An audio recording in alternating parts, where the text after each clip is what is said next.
He was a poor, disgusting loser, but gets reincarnated as a prince with godly abilities. Lloyd was a disgusting commoner who got caught and was about to be executed by a bunch of nobles for being pathetic and ugly. The nobles laugh at him for having the weakest magic in the entire kingdom and claim that he doesn't deserve to live. Before killing him, however, they decide to disrespect him one last time and give him a free chance to use his spells on them. With anger blinding him, he uses his fire magic to attack the noble, but his magic is so bad that the nobles laugh at him once again, which makes Lloyd wonder why was he ever born like this. Following this, the noble decides to end his misery and shoots a fireball back at him to show what real magic is. Lloyd is immediately covered in flames as he screams in agony, but the very next moment he understands what true magic really as he admires the beauty of a noble's magic while wishing that he could get another chance at life so he can learn more about magic and become the strongest wizard imaginable. The next moment his eyes open and he finds himself in an unfamiliar room surrounded by maids. He wonders whether this is what heaven looks like and tries to cop a feel on one of them, when accidentally he activates a magic spell which bursts through the roof of the castle immediately, surprising himself with how insanely strong his magic is even though he is just a toddler. It turns out that his wish gets fulfilled, and not only did he get reincarnated with loads of mana, he also became not only a noble, but the 7th prince of the royal family. A couple of years pass by, and the kingdom seems to be prospering with people living peacefully and everyone earning enough money to eat and sleep happily. Inside the beautiful castle, the maids roam around the corridors to find Lloyd, who is hiding behind a statue to escape them. He starts running in the opposite direction, but runs into some politicians and immediately tells them not to inform the maids where he is. The politician agrees and asks whether he would like to go out for a hunt, trying to win his favor, but notices that Lloyd has already ran away. The blue-haired man calls him a stupid kiss-ass for trying to impress the 7th prince as he will never inherit the throne. But the blondie reminds him that Lloyd is the kid who reads spell books when he was not even 1 year old, refused drinking breast milk like a true gentleman, not to forget that his magic is so strong that he literally blew through the roof of the castle the day his was born. Lloyd, on the other hand, has no interest in the crown and runs around the castle in his new body, which has weirdly thick thighs for a guy, but anything can happen in this woke world. He manages to juke the maids and enters the royal library where his eyes start gleaming at the sight of all the magic books that he can't wait to read. He picks up one of the huge books, but before he could start reading, Silpha, his teacher, finds him and takes him out for sword practice. They engage in a sparring session at an incredibly fast pace, where they attack and counterattack faster than a man could blink, and on first glance, it looks like the prince was able to hold his own against Silpha and her massive bonkers, but soon she is able to push him back as they take a breather. Lloyd complains about having to practice with a sword every single day, as there is no way he would get the crown being the 7th prince, but Silpha tells him that every person should know how to handle a sword and protect himself regardless whether they are royalty or not. She claims that ever since she started training him 3 years ago, it's become her obsession and the only purpose. Lloyd tells her to get a life and touch grass sometimes, but she engages once again, only to be met by Lloyd's sword in a perfect block. They start matching each other's attacks and start clashing like Goku and Vegeta, while Silpha acknowledges that the prince's abilities have grown and he is becoming a better swordsman. Lloyd realizes that she is still holding back her true strength just as usual, but still to match her, he is forced to use control-type magic, which is basically making him copy each and every move that she is making. In other words, he is cheating like my ex, but he is doing it because he wants to read and not because he is a thought. Even after this, however, he is forces back because the difference in their arm strength, reach and height gives her the advantage and puts Lloyd on the back foot as he is pushed back once again. He knows that if he doesn't fight well, she will make him train all evening, so he cheats some more by growing the length of his sword, using magic to grow his forearm like Sam Sulek, and starts levitating to counter the height difference. He engages her once again, but this time she realizes that he is fighting with much more force as they are able to match their attacks with each other, attacking and counter-attacking, while Lloyd uses his levitation magic to surprise her from a different angle. He decides to take a boost from the fountain to finish the fight, but Silpha calmly blocks his sword before telling him that he is cheating and slams him to the ground and smacks him on the head. She tells him that she knows he used his magic to increase the length of the sword, which gave him a lot of reach, and also started using levitation magic to increase his height. But instead of getting mad at him, she got moist and started praising Lloyd for being able to use 2 different magic spells at once, claiming that even the best mages in the court can't do that. Lloyd realizes that she doesn't even know he also increased his arm strength and was using control magic to copy her, but keeps his mouth shut. That evening, she takes him for a bath in the bathhouse and puts his head in between her massive plots, while the other girls tell him about the legend of an evil book inside the dungeons of the castle, which contains the trapped soul of an ancient evil demon. Hearing this, Lloyd couldn't wait and managed to slip by the girls and wandered through the corridors by using his invisibility spell, and managed to walk past the knights guarding the doors to the dungeon which contains magic strong enough to shake the entire kingdom. He manages to find the door to the forbidden library, but notices that it is locked by some protective spells, but thanks to his overpowered abilities, he easily nullifies the spell and enters the library while looking like a total futanari. He runs around the library, unable to contain his excitement at the sight of so many books, and decides to read a book and then reseal the library again. Before he could do anything, a book erupts from the pile and starts flying around while a weird demonic creature tries to come out of the book, but the protective charms bind him in place. He commends the boy for being able to break the barrier of the library, while Lloyd asks who the hell is he. The demon calls him a lunatic and claims that he is the ancient demon Grimm, and asks Lloyd whether he can release him from the book. He claims that the seal is worn out anyways after so many years, and it's only a matter of time before he escapes on his own. He then tries to bribe him with a bunch of gold, but Lloyd grabs a piece and squishes it in his fingers, telling the demon that his magic is very basic and unrefined, as he simply used dust to form a gold-like substance. He turns the gold into dust, which surprises the demon, while he tells Grimm that he will reseal the library's barrier in a while after he has read some books. The demon starts panicking and claims that the mage who sealed him is dead and he has no beef with the people of the kingdom. Lloyd doesn't buy his story, but the demon tries one last time and promises to teach him some ancient magic that is not in any of the books. This piques his interest as he immediately asks whether he will truly teach him. Grimm promises to teach him and claims that he has a lot of magic power, which reminds Lloyd of the disrespect he had to face in his previous life. He removes his cloak as everyone knows thick thighs saves lives, and uses his magic to unseal the barrier that sealed him. Grimm emerges from inside looking like a weird mixture of animals, while Lloyd says, "Uwu, teach me magic, please." The demon looks at him and without a second thought blasts him with magic so strong and dark that the entire library gets destroyed and turned to dust. He was ready to destroy the kingdom when the dust gets blasted away, as he notices a huge magical barrier in place which protected Lloyd from the destruction, as he honestly tells the monster that he has never seen this magic before. Grimm gets angry and starts throwing dark magic blasts at him in quick successions, but to his dismay, the barrier doesn't even get a scratch as Lloyd tries to understand how to control this dark magic. He gets all steamy at this thought and grabs some of the dark magic around his fingers that shred his fingers like cabbage, while this masochistic freak licks his blood and asks Grimm to try his best magic on him. Grimm gets pissed off and splits his head into two and starts chanting 2 different incantations before combining the 2 spells and shooting an extremely strong magic blast at the boy.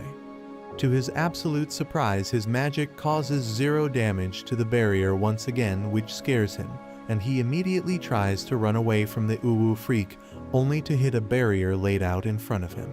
Lloyd tells him that he wanted to be careful, so he placed another barrier outside to prevent Grim from running out and destroying the kingdom.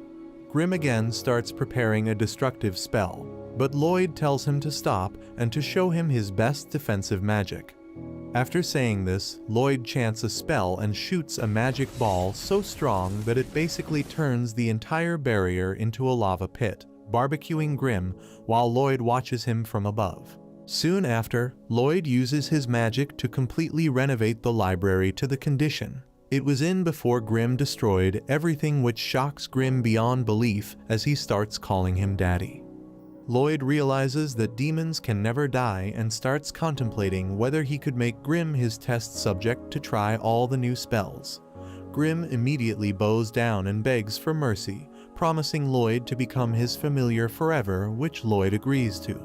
He then tells Lloyd that he looks too ugly, so Grim immediately transforms into cute little goat, while Lloyd tells him to come in his pocket. Grim laughs in his mind while hatching a plan to take control over Lloyd's body once he is close enough, but the moment he touches his body, Grim realizes that Lloyd's mana is so strong that he can't even control his fingers, let alone his body. He immediately starts acting like a subservient while thinking about different ways he could defeat Lloyd and destroy the kingdom one day. A couple of weeks pass by without any issue when one day, while he was reading some books in the library, his older brother Albert, who is the second in line to the throne, comes in and greets him before asking whether he wants to practice with him.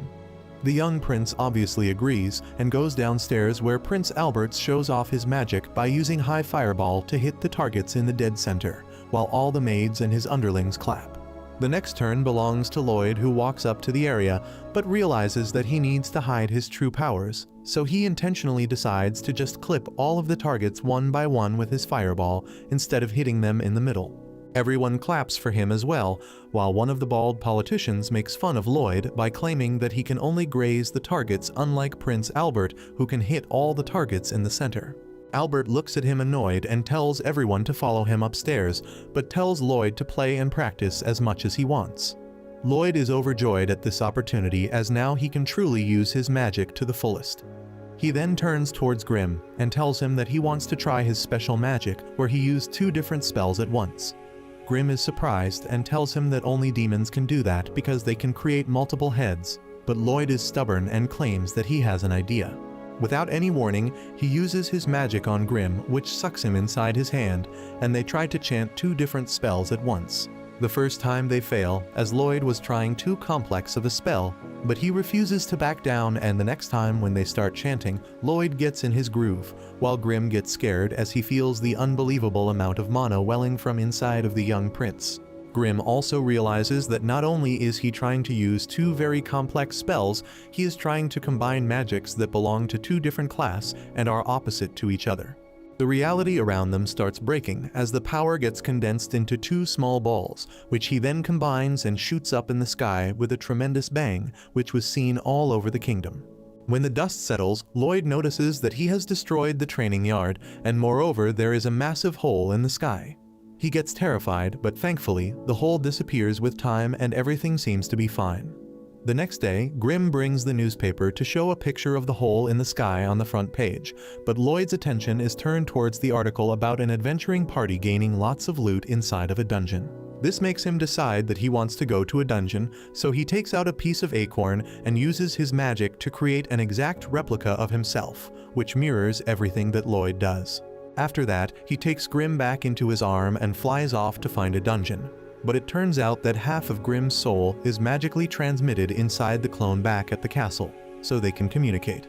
Back inside the castle, Grim looks in the mirror to admire Lloyd's work, while the prince himself flies fast and far, when they suddenly spot a girl running away from a bunch of orcs. They drop down on a hilltop to observe, but to their surprise, the girl uses a special breathing technique to gain energy and burst through the first couple of orcs, defeating them one by one before exploding the last orc with a Kai blast that Lloyd has only read in books before. The girl immediately notices him and rushes up the mountain thinking that he is an enemy, but in that time, Lloyd uses his imitation magic to make himself look taller and older. The girl immediately falls for his looks and introduces herself as Tao, a B-rank warrior from another continent. He asks whether she knows the location of any dungeons, and to impress him, she agrees to party up with him.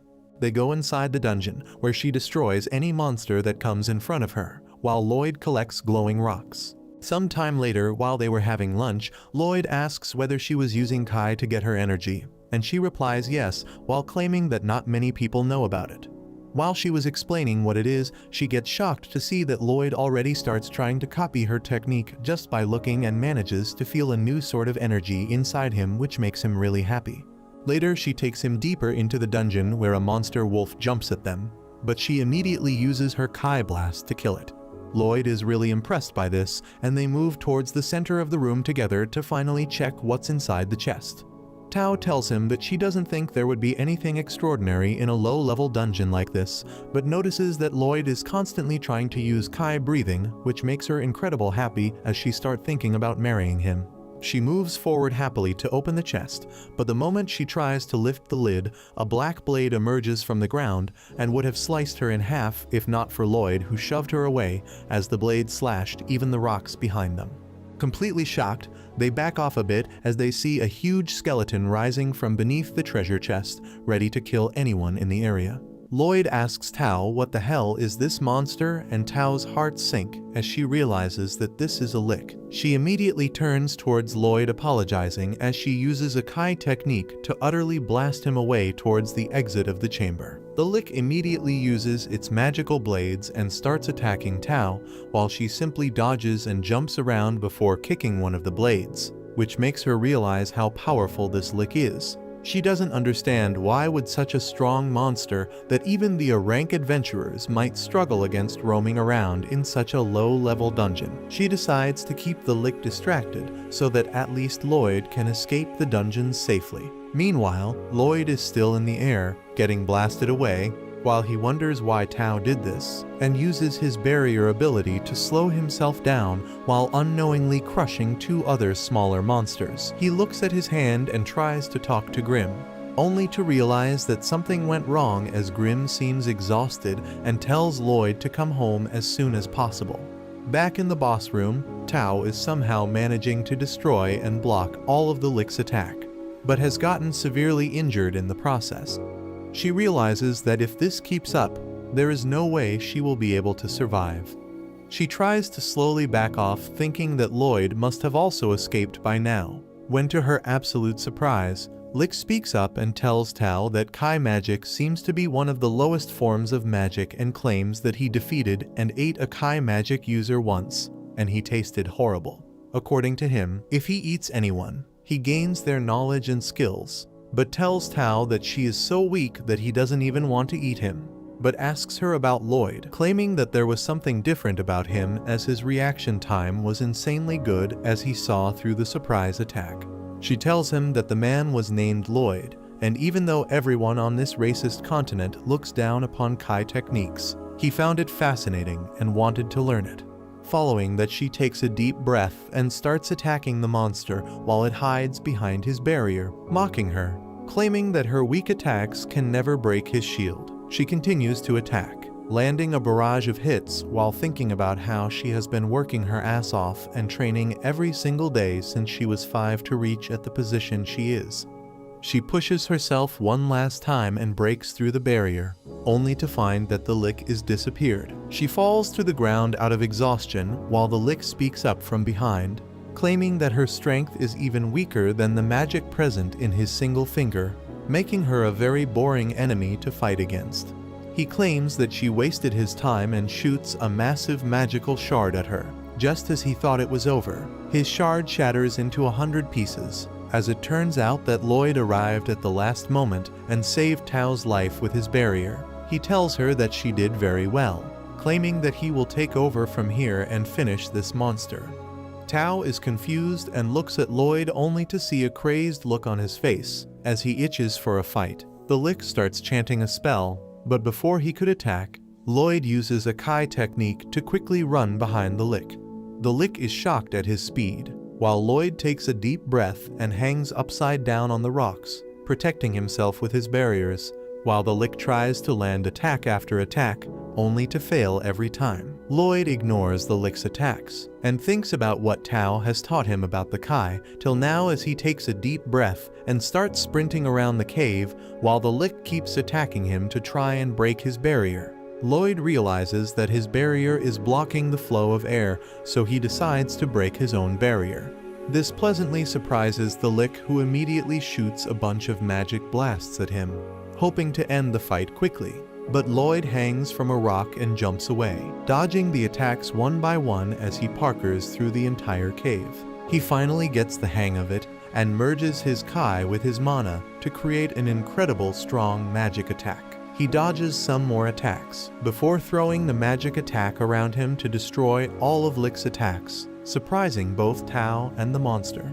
Lloyd is not done yet though, and creates some more magic razor blades and starts shooting it at the Lick, who tries to block his attacks, but is forced to expend way too much magic to only counter Lloyd's incredibly strong strikes.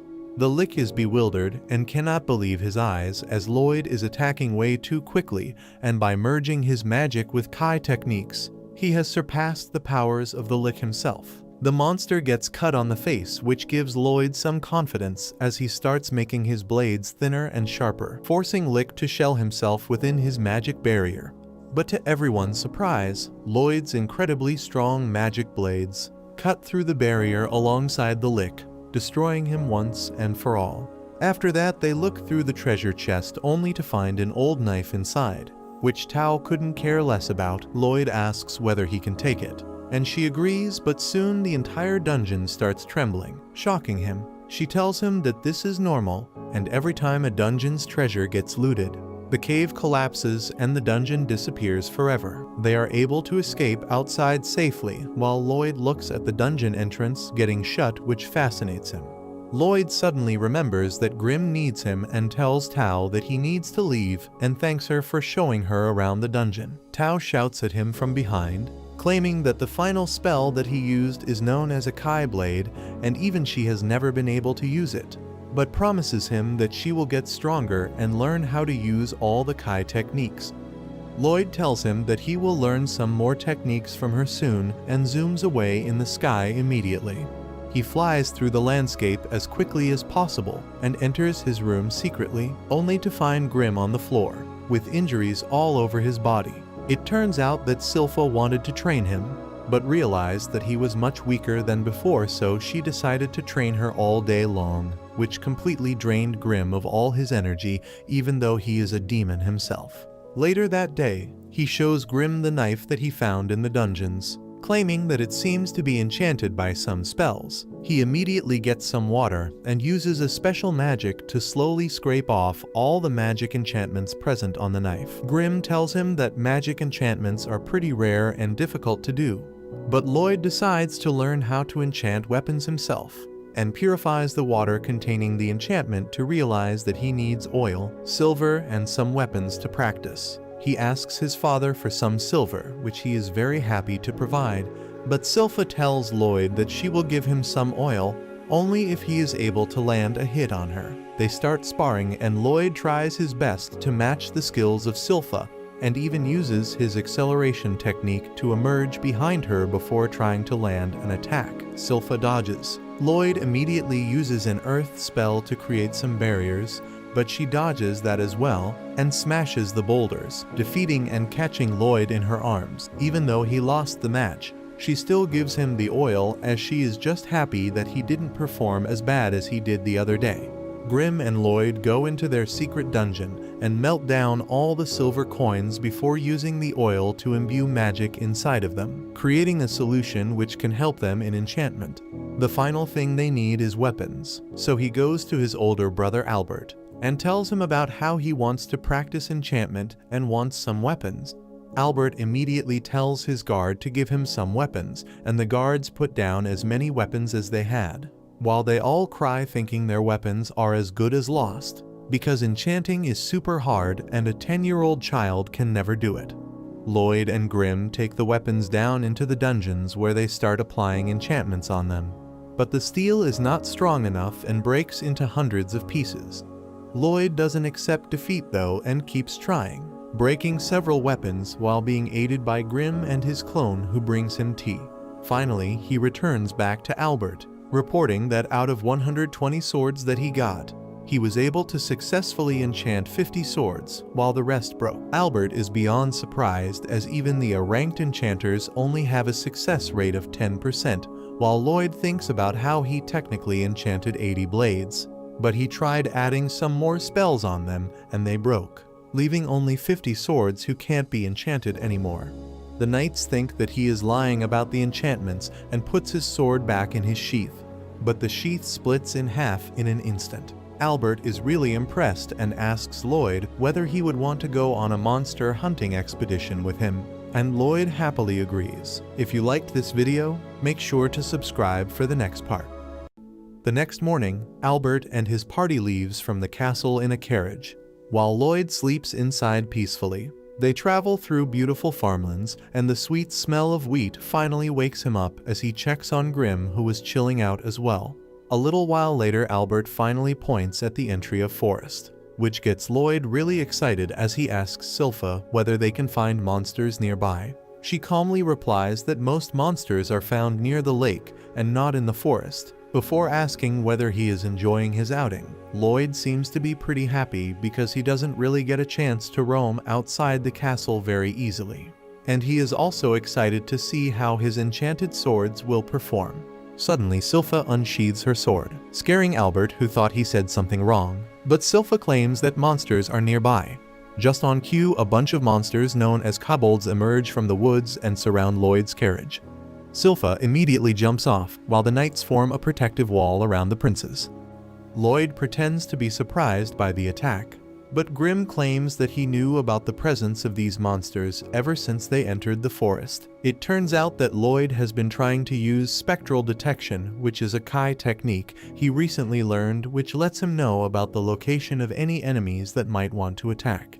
Grim is very impressed by this, as it is supposed to be a very difficult technique, but Lloyd has already managed to continuously use it for the past 24 hours. The kobolds and the knights clash, but to their surprise, the sword easily cuts through the monster's armor like butter. This scares the knights as well, who have never used a sword so sharp before, and even after cutting down most of the monsters, they scared stiff because of the fact that they could cut themselves. Albert starts praising Lloyd for enchanting the swords so perfectly that even the rank enchanters can't compare to him, while Silpha also praises him while standing on top of a mountain made up of monster corpses, even though Lloyd never enchanted her sword.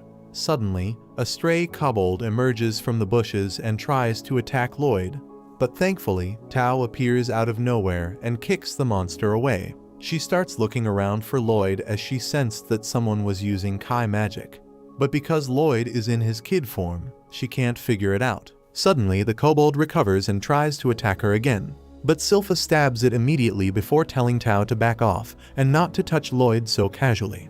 They were about to start a catfight, but Albert saves the day by telling Tao that she could accompany them till the lake if she wants. They reach by the lakeside as the moon rises up in the sky, and Albert thanks Tao for saving Lloyd's life, but she still looks confused as she tries to find the traces of Kai magic that she sensed. Lloyd is relieved that his secret is not revealed and wanders back into his tent, only to get strangled by an overprotective Silpha. Tao ends up witnessing all this and calls Silpha a creep, which pisses her out. They start bickering amongst themselves while the knights think that they are in heaven as they surround the girls to watch them.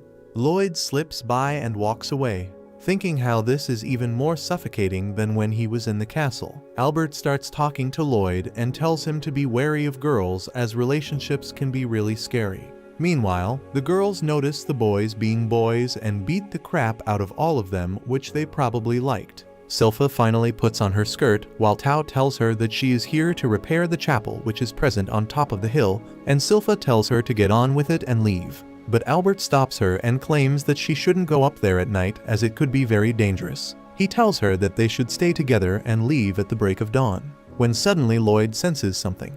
Immediately, there's a huge blast as a giant monster appears out of nowhere, making Lloyd really happy, as this is the first monster that he saw in a forest. Everyone gets ready for a fight, while Lloyd simply sits down on a box, while Silpha stands in front of him for protection. The monster, which turns out to be a werewolf, attacks the knights with a surprising speed, which impresses Lloyd, but he notices that Grimm seems to be lost in his thoughts. The Beowulf chases one of the knights who is saved by Tao, who uses her special Kai blast to knock it down.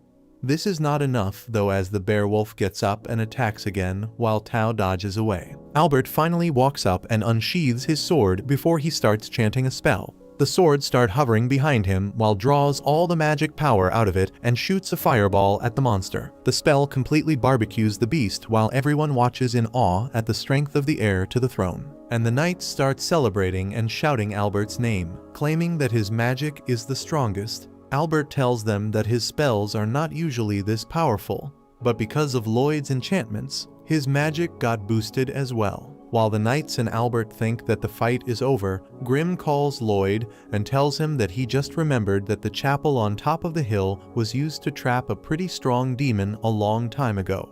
Before he could ask any questions, however, the seemingly dead monster gets up once again, surprising every single person in the area, and literally in front of their eyes, a huge horde of monsters appear around them.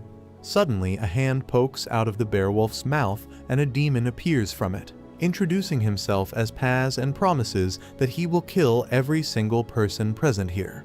The monsters immediately attack Albert and his party, who try to stand their ground, but to their surprise, their attacks are pretty useless, because the beasts regenerate immediately. Tao kicks one of the monsters away and tells Albert that this is getting out of hand as they can't defeat these many monsters alone. The knights try to gang up on the monsters, but it's all in vain as they simply regenerate after every attack. Silpha tells Lloyd to hide behind the barrels, and he follows her instructions before asking Grimm whether he knows this monster. Grimm replies that although he doesn't know Paz personally, he is pretty sure that he was the demon who was imprisoned in the chapel on the hill. He further explains that Paz seems to be using his mana to control all the other beasts like a puppet, and is using his mana to heal any damage inflicted upon them. Lloyd hears in awe before plopping Grimm to the ground and asks whether he could teach him how to do that. Grimm is shocked to see that he wants to learn the magic in the middle of this huge fight. Tao tries to stand her ground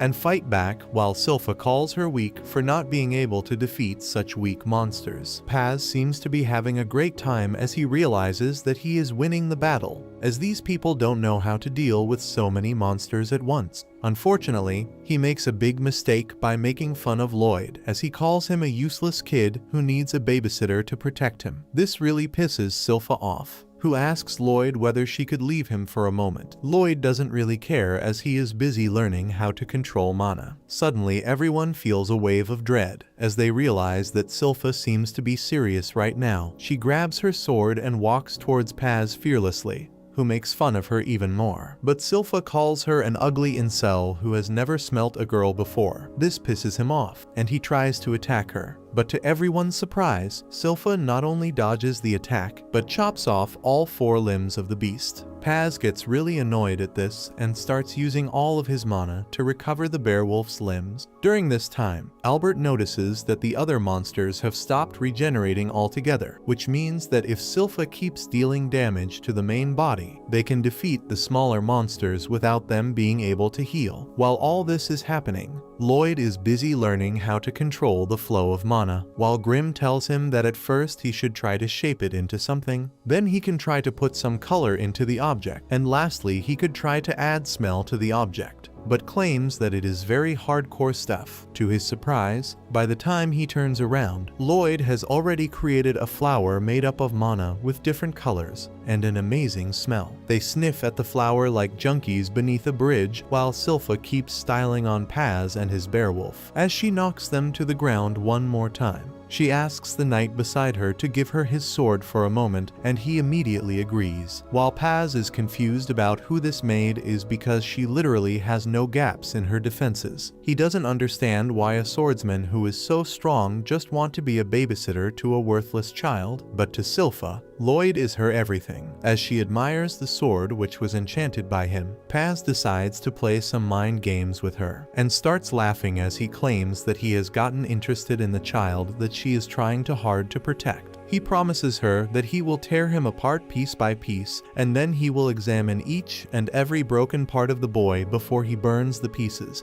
as they will probably be nothing out of the ordinary anyways. He starts running circles around Silpha, trying to confuse and provoke her, and it seems to be working as she gets mad with rage. Paz takes advantage of this moment and jumps in to attack, thinking that he finally broke her defenses, as even the strongest humans are stupid and can be easily provoked, after which it's easy to kill them. To his surprise, however, Silpha appears in front of him while inside the beast's mouth and asks who the hell does he think he is fighting. Paz is so shocked that he doesn't even know what to say, while Silpha pushes her sword through the beast's mouth and splits it in half before jumping up in the air against the moon. She dives back in once more and decapitates the beowulf, revealing the demon inside, who completely loses his composure and tries to attack. But Silpha is one step ahead. She jumps back from the beast's head and stabs the demon in the eye and the mouth before completely slashing the beowulf's body into small pieces, throwing Paz outside completely naked. She delivers another solid strike which slashes Paz all over the body as he gets blasted into the ground, shocking every single person around as they shake with fear because they have never seen Silpha this angry. Even Lloyd is surprised to see Silpha's true strength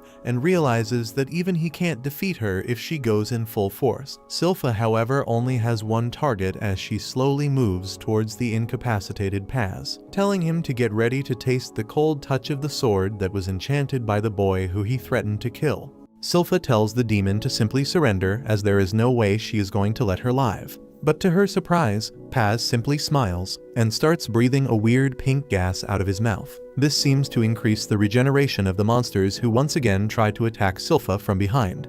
But Albert and Tao hit the monsters with a power blast each, saving Silpha from getting ambushed. Albert commands the troops to form a defensive line around Silpha and make sure none of the monsters can pass through, so that she can deal with Paz. But suddenly the black smoke reaches them, and all of a sudden they start losing consciousness as they feel a terrible pressure and fall over to the ground. Tao realizes that this is not good, while even someone as strong as Silpha is not able to deal with this demonic gas and falls to her knees.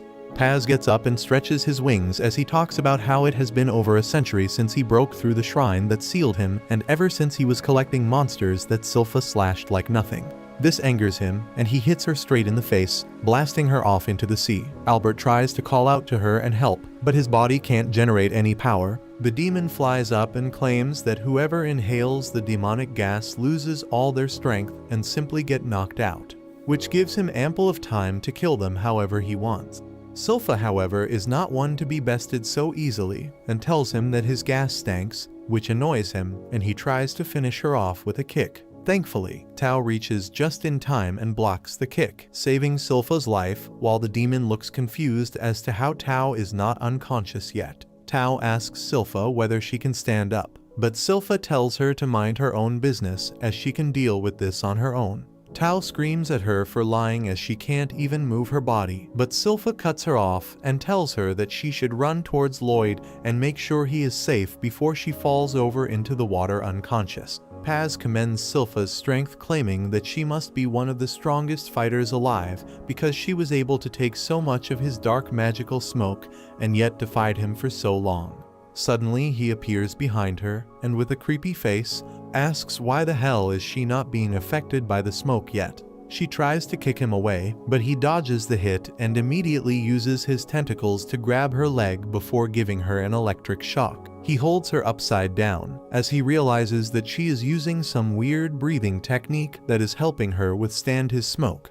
He asks why the hell did she not run away when she had a chance. Tao believes in pretty privilege and immediately elbows him in the face like Alex Pereira, claiming that she would never become a slave for someone as ugly as him. She jumps up and then uses one of her most powerful spell, which creates such a strong impulse that he is blasted into the water. She realizes that it might have been a mistake because she needs to recover her breathing before he counters. But unfortunately, one of the dog monsters attack her from behind and try to gulp her down. She somehow manages to keep the jaws open as she realizes the monsters have been regenerated already. The demon wakes up and tells her that her entire party was nothing but trash, and she is the only person of interest alongside the swordswoman, so he will take both with him. Immediately, he releases his magic smoke to its full extent as he tells her to give in and become his minion, but to his surprise, the girl manages to stay in her senses and tells him that she can sense her prince in shining armor nearby, which is giving him courage and strength. Paz tells the dog to gulp her down and the monster swallows her alive. He looks around to see that the battle has been won, and now it's time to pay back. He picks the unconscious body of Sylpha out from the water, claiming that she killed a lot of her minions and will have to pay for that by becoming his minion herself. He claims that he will fill her up with his magic smoke and make her serve as his attendant till the day he dies. Meanwhile, Lloyd is still playing in the background and asks how he managed to control the monsters. Paz gloats about how he killed the parents of these monsters while they were still pups, and then used his magic smoke to take control over their body and make them follow him.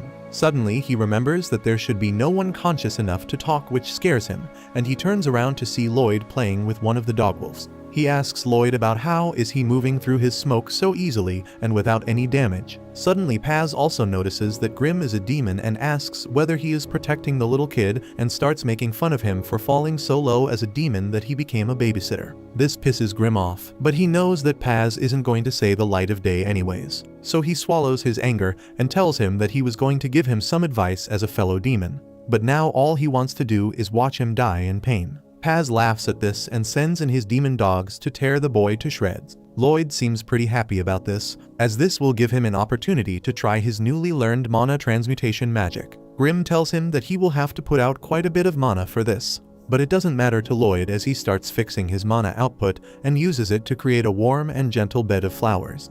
This breaks the monsters out of the demon's control and makes them remember the warmth they felt when they were with their family, and how Paz killed their parents. Paz is beyond baffled as he watches Lloyd surrounded by his monster dogs as he pets all of them. Lloyd then walks over to one of the dogs and asks him to spit out what he ate. The dog immediately spits an unconscious Tao out of his mouth and lays her down on the ground. Paz tries to regain control and blasts a load of magic smoke out, but Grim tells him that it won't be enough anymore as these monsters are all grown up and mad with anger. All the dogwolves attack Paz with an incredible speed and start tearing him to shreds by their pack hunting techniques. Lloyd is pretty intrigued by their strategy as they all move forward to chew the demon out.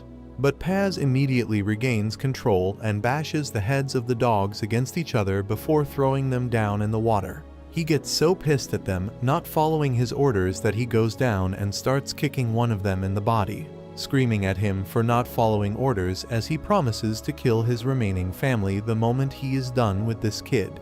While Lloyd watches as Paz gets mad with anger and his body starts leaking mana everywhere. Lloyd wonders to himself about why the demons don't die, which forces the wizards to seal them with one trick or another. Paz, on the other hand, starts extending his overpowering mana, completely killing off all the flowers created by Lloyd, who comes to the conclusion that maybe the wizard just didn't have magic strong enough to kill a demon. Suddenly, the entire area turns dark as Lloyd uses his domain expansion, causing Paz to stand like an idiot as he gets paralyzed with fear.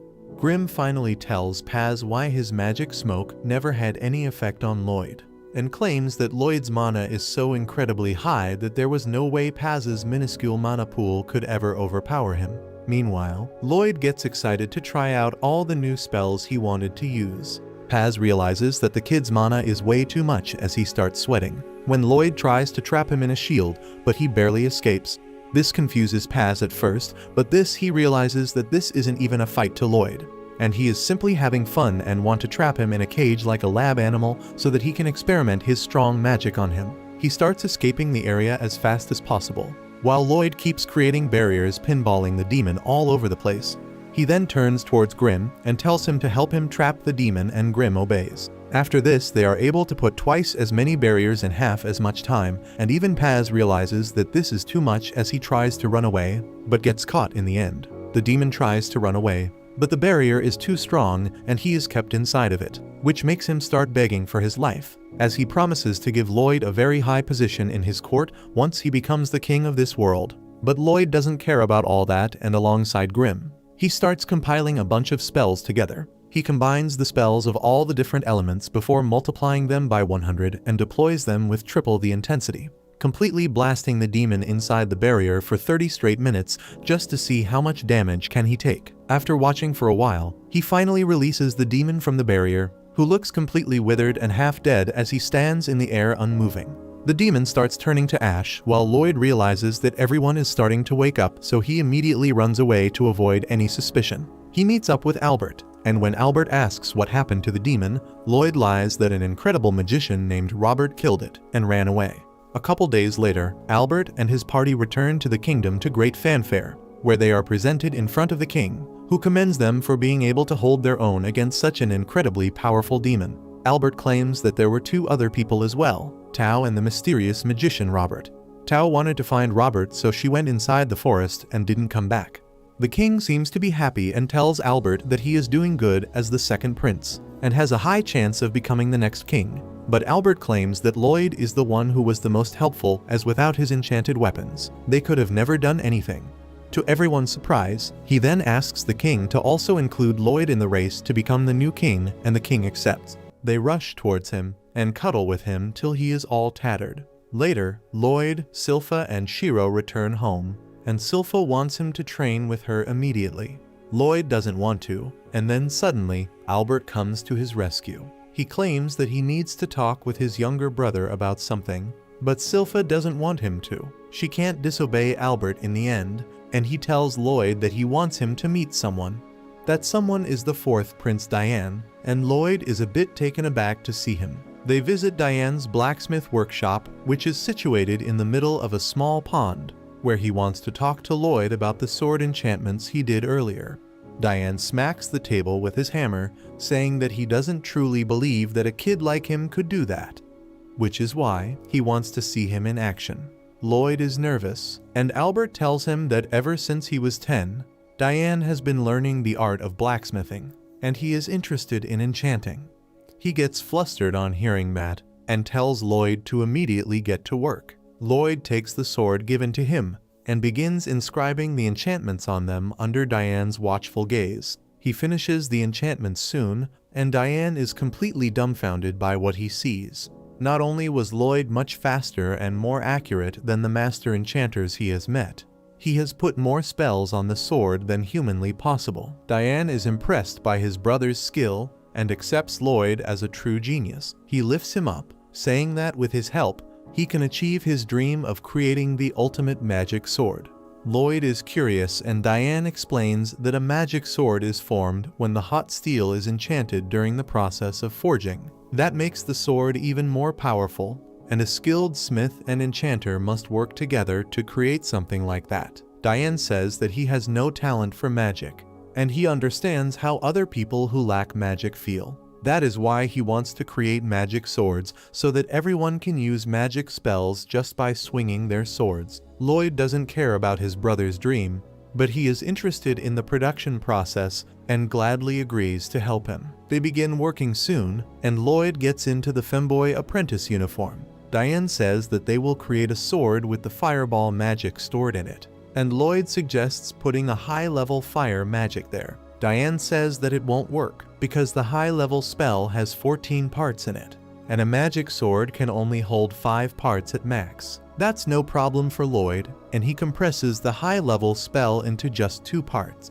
He creates the enchantment and puts it on the red-hot steel slab, which shatters under the weight of the complex spell. Lloyd decides to simplify the spell and creates more enchantments. Diane suddenly notices Silpha and Shiro staring at them from outside, and invites them in to help them. The new enchantments Lloyd creates are somewhat more stable, but as Diane tries to fold and shape the sword, the molten steel mass breaks yet again. Lloyd feels guilty for wasting everyone's time and efforts, and wonders why is the spell not working despite simplifying it this much. Grim pops out of Shiro's fur and notices Lloyd looking tense, and then he suddenly spots the enchantment liquid he is using. Diane is telling Lloyd to chin up because they will definitely succeed, when Grim comes to him and reveals that the enchantment ink is of very low quality. Even Diane admits that he bought it because it was cheap, and Lloyd is not happy about it. He uses the purification spell on the essence to see its constituents and finds that the amount of the monster core in it is very less, which is not enough to create a magic sword. Diane doesn't have any monster core lying around either, and Lloyd thinks that he must clear a dungeon to obtain it in that case. Silpha was thinking the same and suggests that they should go dungeon hunting. Lloyd is flustered and tries to cover up his past by saying that a prince like him can't go to a dungeon. However, Silpha reveals that she has already sought permission from the king, who believes that letting Lloyd explore the world will help develop his character. The next day, they head to the Adventurers Guild, and Lloyd is amazed to see it. The receptionist Katarina welcomes them and gives them the paperwork to fill out if they want to register as adventurers. A few days later, Lloyd has successfully taught Shiro some tricks like shaking hands and standing on its rear paws. Silpha claps at this, but Lloyd is not satisfied because Shiro still struggles with following complex commands like changing the pitch of his bark and rotating 3 times and then lying on its back. He states that he tried putting commands in his mana and sent it to the giant furball, but it doesn't understand what those commands mean in the first place, so it gets confused. Silpha suggests him to talk to someone who is expert in taming monsters, and both of them realize who they must see for that. The person who can help them control Shiro is Princess Elise, who lives in her garden tower that is full of all kinds of creatures living in harmony. Grim is stunned to see the garden tower and asks Lloyd who is the girl named Elise who can control all these creatures at once. Lloyd replies that Elise is the 6th princess and his elder sister, who loves all kinds of animals. Suddenly, Elise comes there and leaps at Lloyd, rolling around as she cuddles with him. Lloyd asks her to take it easy, but then she suddenly kisses him and knocks him out of his senses. Silpha panics on seeing this and prepares to revive him with a kiss. Just then Elise's maid Eris comes to scold her, and she replies that she couldn't stop herself because her brother is so cute. When everyone settles down, Lloyd tells her that he came here to seek her assistance with the beowulf he has recently adopted. Elise cuddles with Shiro, and Silpha tells him that they should head back now, because it doesn't seem that Elise can help them. However, Lloyd wants to give her a chance. He asks Elise to show one of her monsters to them, and she replies that she has already summoned one. Suddenly, a tall and gorgeous monster comes there, carrying a hairband. She introduces it as Luru, a lesser Fenrir, which is an advanced species related to beowulfs. Lloyd is amazed because he couldn't sense the monster coming, and what is even more shocking is that it stole Silpha's hairband without letting her know. On top of that, neither of them saw Elise giving it any command, and now Lloyd is intrigued. He immediately asks Elise to teach him how she could communicate with her monster without showing any sign. Elise says that the most important thing to communicate with any animal is love, and that answer leaves everyone a bit baffled. Elise says that if one has love, they can understand any monster. And then suddenly, all her pets surround her. The maid Eris apologizes to Lloyd, saying that Elise is a genius with a godlike riz when it comes to animals, and no one can learn anything from her. The princess is not happy to hear that and claims that anyone can do what she does with enough love in her heart. She says that they just have to feel it and release their feelings. That was a command for her pets to molest Silpha and Eris, and the creatures rip their clothes. Silpha is flustered and asks Lloyd to return back because commanding creatures with love is completely abstract and absurd. However, Lloyd has already begun mastering the art of loving creatures, and some of them are clinging to him. Silpha is shocked, but then she realizes that if Lloyd has started showing interest in love, then maybe there is hope for her to get closer to him. She imagines him leaping into her bosom and asking him to teach him more about love, while Lloyd realizes the mistake he was making. He was issuing orders to Shiro, but his sister was not ordering her pets around. Rather, she was sharing her will with them. When Elise commanded the creatures earlier, Lloyd felt her mana release directly from her head into their head. That way, she could share exactly what she wanted from them, and they executed it perfectly. Lloyd focuses his mana, imagines what he wants Shiro to do, and then sends the visuals to Shiro's mind directly. The beowulf receives his instructions and suddenly runs around him in circles, exactly 3 times before jumping high in the air and barking just once. As it lands on the ground, Lloyd reaches to ruffle Shiro's fur to congratulate it on executing the instructions perfectly. Eris is stunned to see the 7th prince's genius, and Silpha is a bit disappointed that her dreams didn't come true. Elise, however, is upset that Lloyd is overcomplicating things, She claims that it is not about will or mana, but just about loving animals to make them your friends. Lloyd says that love is also an important factor, because without that, the animals won't listen to the human, and the human won't be able to understand them. He says that love is indeed a wonderful thing, and all three girls there are blown away by his cuteness. On Silpha's advice, Lloyd fills the form honestly, and then the receptionist gives him the crystal ball that will measure his power and rank him accordingly. He recalls that he used the crystal ball in his past life too, and it made his body emit a faint purple light because he had no magic. Lloyd is 90% sure that if he lets the crystal ball measure his full power right now, it will explode, and that will draw too much unwanted attention. So he compresses his mana to the point that it is only 1% of his true abilities, and touches the crystal ball that shows that his magic is a rank, but all other abilities are F rank. Overall, he gets an E rank, and all the adventurers in the building laugh at him because even the weakest adventurers start at the D rank. However, Katarina is amazed because Lloyd's magic is a rank, which is comparable to an experienced mage. She believes that he is the most promising adventurer since the person named Silver Blader. The adventurers are triggered, and they ask the receptionist how dare she compare a runt like him to the legendary Silver Blader who tore through hordes of monsters like they were paper and then suddenly vanished after becoming an A-rank adventurer. Silpha controls her rage and asks Katarina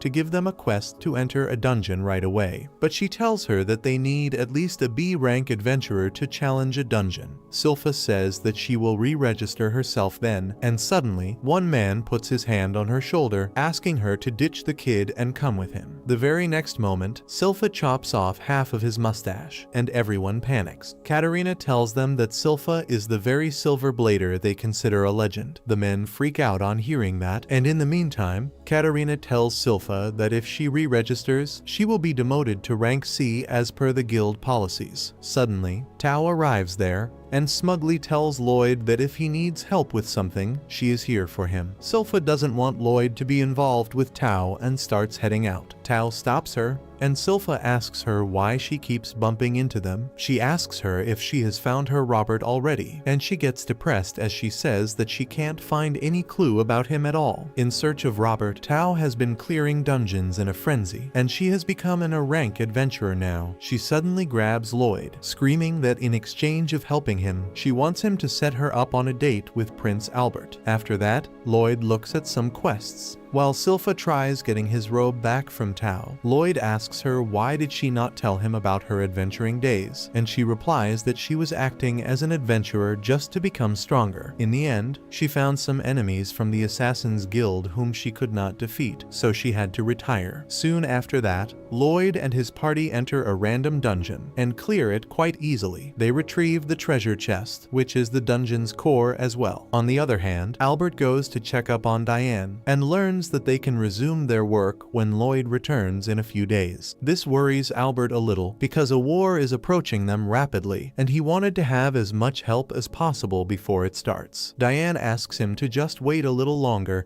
and then they can mass produce magic swords. But Albert tells him that the fact that they are getting along well like brothers is enough for him. He asks Diane to not worry about the fighting, but asks him to keep working hard so that the swords he creates can save the lives of their citizens. Diane is not happy about this, but then he spots that Lloyd has returned successfully with the dungeon core. They happily resume their work, and with the high-quality enchantment ink this time, Diane succeeds in creating a magic sword. Later, he takes it for a test run and swings it to unleash a powerful fireball that completely obliterates the target. Diane and Albert are blown away because they didn't expect it to be this powerful, and they can't stop shivering when they see the crater the attack left behind. Lloyd also can't stop sweating from nervousness and thinks that he should tone down things a bit from the next time. At night, Lloyd can finally relax in his bed after a long day's work. Shiro and Grim also fall asleep as soon as they hit the floor, and Lloyd pets them when he suddenly notices the presence of a strange object in the garden. He tries analyzing what it is, but it seems like a hole in space. He turns around to see what's happening and finds an assassin there, waiting for her chance to attack. The assassin hides behind the fountain while keeping an eye on Lloyd's room.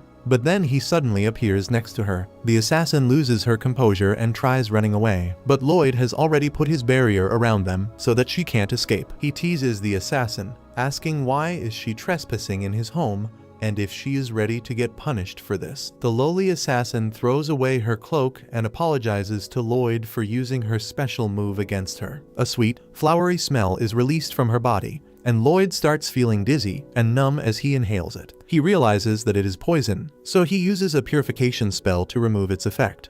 But the lowly assassin intensifies her poison attack. Lloyd is brought to his knees because of the poison, and Lowly tells him that there is nothing that can purify her poison. However, Lloyd has figured out her trick. The lowly assassin is transmuting the nature of her poison using magic so that no spell can purify it. He knows that there are some rare people in this world who are born with a special type of mana. These people are often feared because of their dangerous natural abilities, and are called the Blighted. The lowly assassin affirms that she is the Poison Blighted, and has been spreading poison from her birth. She introduces herself as Ren, and the moth flying near her dies and disintegrates because of her poison. Ren then uses her poison on the barrier Lloyd has cast. The poison cracks the barrier, and then Ren shatters it with a kick. She then tells Lloyd that he has not taken a lethal dose of her poison, so he will just be unwell for a couple of days. With that, she immediately vanishes from the garden, and Lloyd is impressed by her overall abilities. Suddenly, Grimm comes there and asks him if he is fine. Lloyd reveals that he is using a high-level spell called Healing Breath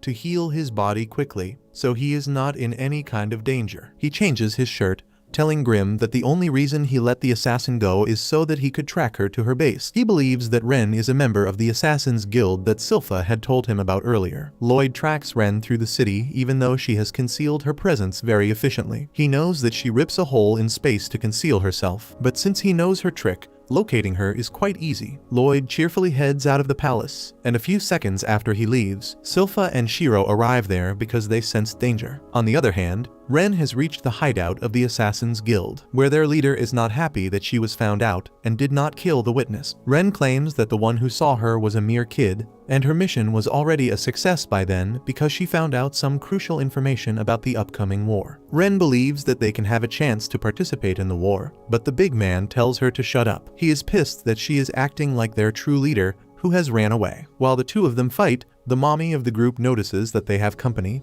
and Lloyd decides to stop hiding now that someone has spotted him. He comes down from the roof and makes himself visible, much to Ren's surprise. Lloyd playfully struts towards them, and the thieves recognize him as the 7th prince who acts like a normal child but is in fact very powerful. The big guy wants to kill him so that he doesn't leak information about them, and on hearing this Lloyd removes his barrier, giving Grimm a heart attack. However, Lloyd laughs, saying that it would be a shame if he doesn't get to experience the special skills of the Assassin's Guild members. He copies the techniques he has learnt from Tao and challenges the assassins. A green-haired man attacks him first, but Lloyd blocks his attack. The man throws his cloak at him to blind him, and then reaches behind him for his next attack. He gets on his palms and launches rapid kicks at Lloyd, who blocks them all easily. The assassin is impressed by his skills and does some cartwheels all over the place before attacking him again. Lloyd is ready to guard against him, but the assassin stretches and curves his hand like Luffy,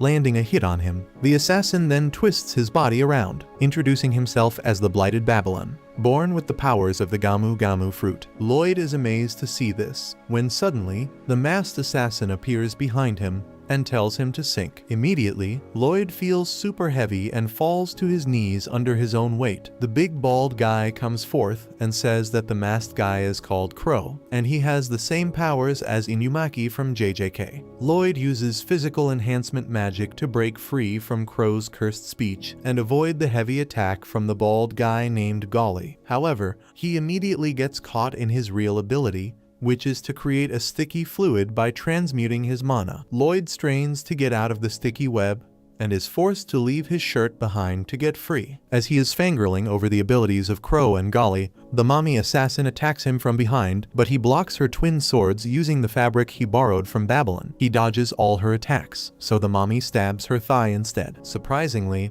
a similar wound appears on Lloyd's thigh, and the woman introduces herself as Talia, who can share her damage with anyone she can see. Lloyd can only smile like an idiot on learning how her powers function. Both he and Talia land on the ground, and she immediately attacks him again, and he keeps dodging. The assassins stand side by side next, telling Lloyd that now the introductions are complete, so they can finally end his life. However, he is smiling like a madman. He uses healing magic to instantly heal his wound, and Talia's wound also heals instantly. She is shocked, but Lloyd is amazed to see that her powers work like this too. He strengthens the scraps of clothes around his wrists and turns them into blades. He copies the fighting style of Silpha and tells the assassins to show him what they're made of. Golly gets some PTSD flashbacks as he sees the image of Silpha is Lloyd. However, he and his friends have no time to talk about it, as the mad lad Lloyd is charging towards them. They all feel true fear and immediately dodge. Lloyd targets the flexible man Babylon first, who barely dodges his first attack. He attacks him again and smashes him to the ground, but Babylon manages to take no real damage from the blade's edge using his special abilities.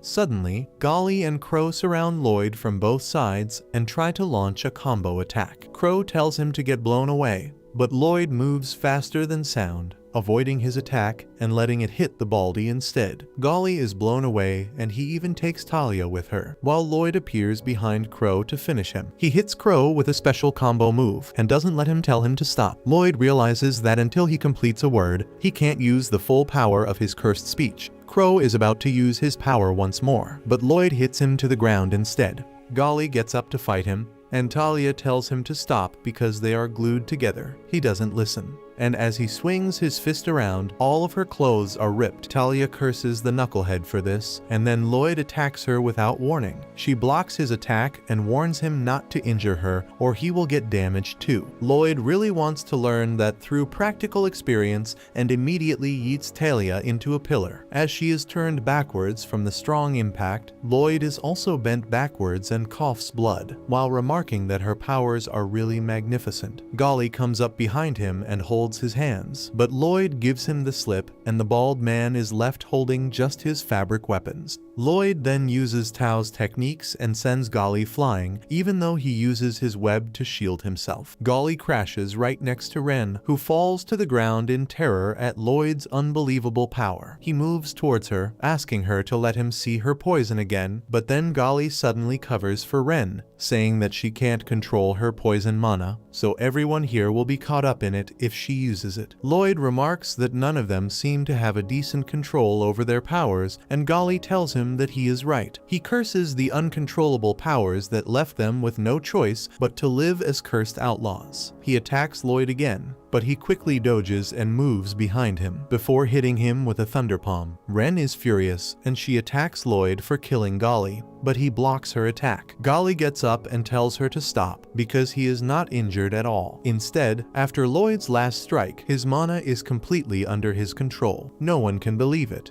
and Lloyd explains that he engraved a spell on Golly's back so that he can control his mana properly. Golly cries tears of joy, saying that his cursed power has finally vanished, and Lloyd tells him that he can use his power at his will now. He then calls the rest of the assassins and engraves a spell on their bodies too. Crow is moved to tears after he speaks normally after many years. Babylon and Talia also find that their powers are not activating by default anymore. Talia tries to activate her power and pulls her cheeks, which hurts Babylon, proving Lloyd's point that they can control their powers now. Ren has also got a butterfly-shaped spell on her shoulder, and she tries to hide the fact that she is happy about it. However, as Golly brings a dress, she expresses her excitement about being able to wear anything she wants now. Soon, everyone welcomes Lloyd in their gang, and they even give him some of Ren's clothes that fit him perfectly. She is not happy about that and claims that he is their enemy,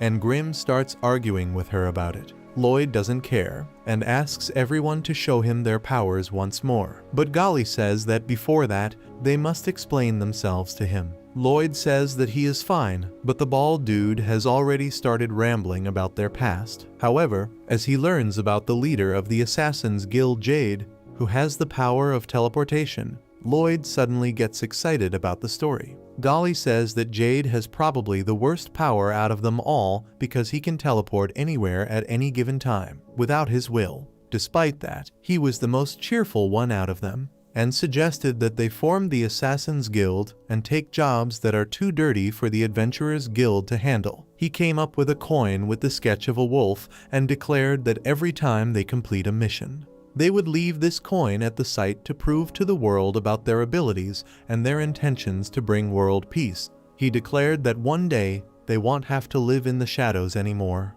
And the very next moment, he got teleported, God knows where. Out of all this, Lloyd is only interested in the part about teleportation. And then suddenly a teleportation circle appears in front of him. And out of that comes a letter with the wolf mark of the Assassin's Guild. A few hours later, Silpha and Shiro arrive at the Assassin's hideout to find Lloyd, but they don't find a single human there. However, there is a note from Lloyd saying that he is going to visit the Lord of Lordost, their enemy territory, along with the Assassin's Guild. As this news reaches Arthur, he can't stop trembling in fear and anxiousness, unable to process what has happened. He thinks that the King of Lordost must have ordered the Assassin's Guild to kidnap Lloyd, and he wants to wage war against them. Diane manages to convince him that Lloyd can't be defeated so easily, and they should try to negotiate peacefully. However, Silpha produces the dirty clothes belonging to Lloyd she found in the cave, and on seeing this, both Arthur and Silpha are ready to wage war. Meanwhile, Lloyd is just flying his new buddies to Lordost for an errand, unaware of the troubles back at home. It turns out that the letter that the assassins received was from none other than their own leader Jade, who wrote out to them, claiming that he was transported to the territory of Lordost, but he managed to perform a coup on the Lord who was trying to start a war, and has named himself the Lord of that area. He then tells all of them to make their way to the manor so he can give them all a proper welcome. The assassins seem overjoyed and very emotional at this letter, as they thought their leader was lost, but now they seem very happy and ready to leave in an instant. Golly bows down to the ground and thanks Lloyd for what he did and promises to pay him back in kind one day for sure. Meanwhile, Ren ends up making her way shyly to Lloyd and asks whether he could join them on their journey, as she wants him to use his magic to fix Jade as well. Lloyd thinks for a second, but then grabs the letter as he examines it and asks them what do they think was used to send this letter here. The assassins find this question to be stupid, as it was obviously sent here by teleportation magic which Jade possesses. Lloyd, however, claims that the magic very hard to master, as even a small inconsistency can cause a lot of problems while transporting something. But this letter was very expertfully and precisely teleported to this location. That can only mean one thing, that Jade already knew how to take control of his abilities. The older assassins start thinking about this possibility, while wondering why would their leader betray them in such a manner. Ren, however, is still naive and believes optimistically that Jade might have learned how to control his abilities somehow and is honestly asking for them to come. But the other assassins are more cautious, wondering whether this is some sort of a trap. Lloyd turns to the lowly and tells her that if Jade already learned how to control his powers, then there is no use for him to accompany them. This saddens Ren, who really felt safer with Lloyd around. Lloyd, however, is very fickle and immediately claims that he will still accompany them, as he is interested in teleportation magic and wants to witness it on his own. He then calms Ren down by flicking her on the head, as he tells her not to worry because he will deal with anything that goes wrong. They thank Lloyd as he decides to take them all for a ride on his supersonic air magic. He travels at the speed of sound while the assassins are screaming for mercy, as they have never traveled this way in such high speeds. Finally, Lloyd stops in a forest where the assassins take her a deep breath, as some of them feel motion sickness, while Baby is completely twisted in uncomfortable positions. Lloyd tells them to take a breather, and hearing this, Ren claims that she will get them some food and rushes off inside the forest to hunt some wild game. Golly tells Lloyd that Ren seems to want to impress Lloyd with her skills in a forest which she learned because her poison curse ended up killing her parents, forcing her to live alone in the forest where she took care of herself. One day after Jade got teleported randomly, he came back with her wrapped in a tight ball, as he explained that she is blighted with poison. The others were very apprehensive at this and told him that she could be dangerous if she can't control her poison, and moreover she looks more like a rabid beast than a human. Jade would hear none of it, though, as he cuddled and rubbed her all over his face, calling her cute before spewing blood out of his mouth because of the poison as he falls to the ground. Baby Ren starts crawling away while the others tell Jade that it's for the best, but Jade would hear none of it and told them that he will live here alongside Ren no matter what, and they all need to help him raise her up. The assassins at the end of the day were misunderstood, kind-hearted people who decided to adopt the child as Golly became her teacher, Crow and Talia her dress designers, while Baby took the job of getting her good nutritious food. Years started passing by, during which she would hide in the barrel to prevent her poison from leaking all over the place, as she gets taught by the various people in her party and slowly began to consider them family as well. A long while later, after countless failed attempts, Jade managed to engrave some spells on the costume that Crow and Talia designed. With the help of that, Ren could now stay outside the barrel without injuring other people with her poison. Lloyd touches the cloak that Jade engraved and told Golly that he would like to meet this person when finally Ren reappeared and cooked some food for them. The food looked horrendous, like a bubbling pit of tar, so Baby asks Crow whether he could use his abilities to make the food taste good. This obviously pisses her off as she punches him in the stomach, knocking him out, and tells everyone to at least taste her cooking. Talia, on the other hand, calmly explains to her that they also have the 7th prince of the kingdom with them and they can't serve him bad food at all. Ren seems hurt, but also understands the point, but when they turn around, they see both Lloyd and Grimm going at the food with their mouths full, claiming that it tastes very rich and good. Lloyd doesn't mind eating all this because in his previous life, he was completely broke and ate much worse than whatever Ren whipped up for him. The other assassins are surprised, as they are from the slums and are still thinking whether to eat it or not. But Lloyd, even after being the 7th prince, who probably only ate the best stuff, is devouring this food as if Gordon Ramsay cooked it. The others take inspiration from this and start enjoying their share as well, even asking for second servings. Golly continues his story and tells Lloyd that before Jade left, one day while they were enjoying food, he ended up confessing the truth about how he is the 3rd son of the Lord of Lordost. He claimed while crying that his family is a bunch of monsters who do nothing other than plotting wars and murders, but he wanted to stop them. The only way he could have stopped them was through force, and for that he needed powerful allies. He confesses that he sought them out because of their abilities and was intending to use them in his plan to oust his family from the lordship so that this cycle of war and destruction can be stopped. He looked at the ground, afraid of how his friends would take the confession, totally expecting them to leave him immediately. But to his surprise, they barely took notice, as they claimed that they always thought he was some rich, snotty kid, and told him that it didn't really matter to them whether their abilities were being used or not, because at the end of the day, they were considered outlaws. But because Jade struck a deal with the Adventurers Guild to form an undercover suicide squad, they are close to becoming normal civilians with the bounty removed from their heads. Jade thanks them for their support and tells them that ever since birth he was cursed. His entire family was cursed, making his entire life cursed. But being with them was the only blessing he ever received in his life. The others ask him nonchalantly about when they are killing the Lord of Lordost, but Jade tells them that he is going to deal with it alone. He tells them that if they kill some nobles of a different territory, their bond with the Adventurers Guild will be broken, and their bounty would be increased tenfold. Because of that, he promised that one day he would kill his family and become the lord of that region so that every cursed and blighted person could live there in peace. Lloyd finds Jade very fascinating, and after finishing their meal, they begin walking towards the manor. Lloyd ends up sleeping, which they find very cute.